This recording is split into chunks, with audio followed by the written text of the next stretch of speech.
So I'm going to shift gears and connect with Umesh Revankar, Executive Vice Chairman with Shriram Finance. Now, Umesh, good morning. Thank you for joining us. The company has had an exposure to low-income customer profiles, primarily rural and semi-rural areas where the major microfinance or MFI stress is visible. How are things looking at your end?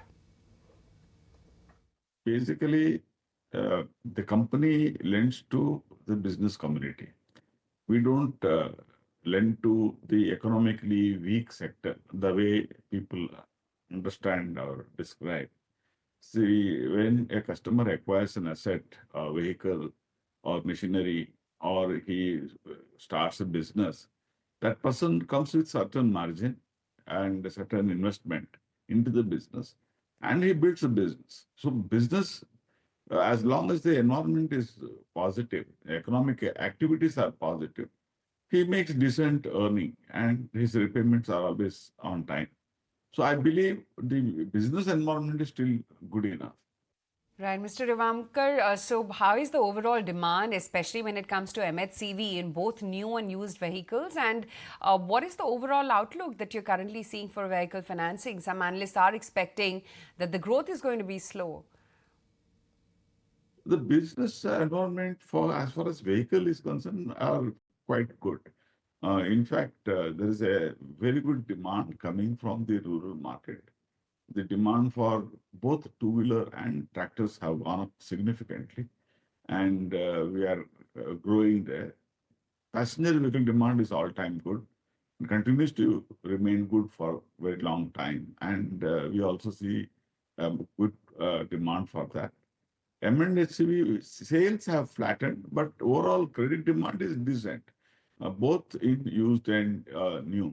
And even though the new vehicle sales have been flat year on year, but last year was at on a higher number. So I don't think the flat is any weak signal. And if I look at the announcement, that a lot of infrastructure projects are getting announced in the last couple of months, especially in the month of December and January.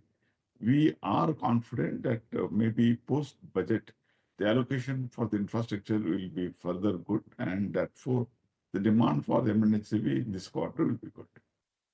So your loan growth AUM is down for the second straight quarter on a sequential basis. What is the reason for this and what is the outlook? No, there is nothing like the reasons. We are reintroducing the gold loan a little differently, and that gives some we needed certain time for building that. And now we are back. I think this quarter it will grow. The demand is quite good, and we are very confident that it will keep growing. Right. It also seems that the company has stopped dispersing top up loans and capped gold loan renewal to about 2x. What is the reason for this? Certain policy changes we wanted to do in the gold loan so that we can scale further up. So that's the reason we had some what you call overall policy overhaul, I should say. Now things are back, and this quarter onwards we should grow. Your NIMs were impacted due to excess liquidity. Till when do you expect this to normalize and how does this impact your fundraising plans?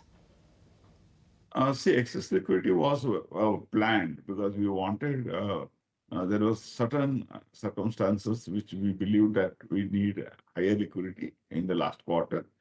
And therefore, we had raised resources. And this quarter will be a little slow on raising further resources till we utilize the amount raised. So I think these are all the temporary cycles where we need to have a certain higher liquidity depending upon the circumstances. And this next quarter, we will be able to utilize that excess liquidity, and therefore the net interest margins will improve. Right. Some reports, Mr. Revankar, are also indicating that the company will be increasing the spends on branding, promotion, technology. Tell me, how is it going to impact your overall costs?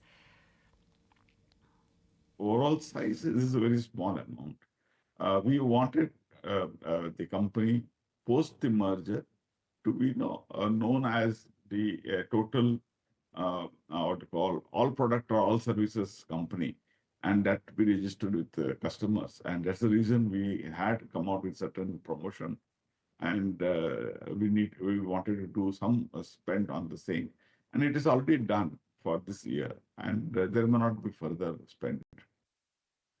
Now, the company last time has said it will be focusing on green financing. Can you tell us how much green financing is the company doing and what are the plans? Just starting. We will be starting slow. Next financial year will be the first full financial year. So this quarter is the first quarter, full quarter for us, and we do have certain plans. We mostly will be doing it in the southern states in the first 3 months, then slowly spreading all India. So that is the idea behind us scaling up. So we next year when we scale up all India, then you will see the results. Till then, it will be a small beginning, and we want it to start with a clean slate. Plus, we also started the new what you call new credit policy, because it works. The entire EV ecosystem works differently. We wanted to be doubly sure before we scaling it up.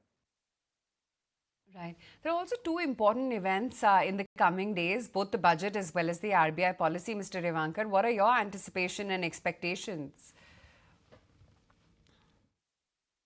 See, the rate cut is something we have been expecting to bring down the overall cost to the customer, because ultimately, customer, when you reduce the lending rate, he will benefit and his comfort will increase. That is the idea.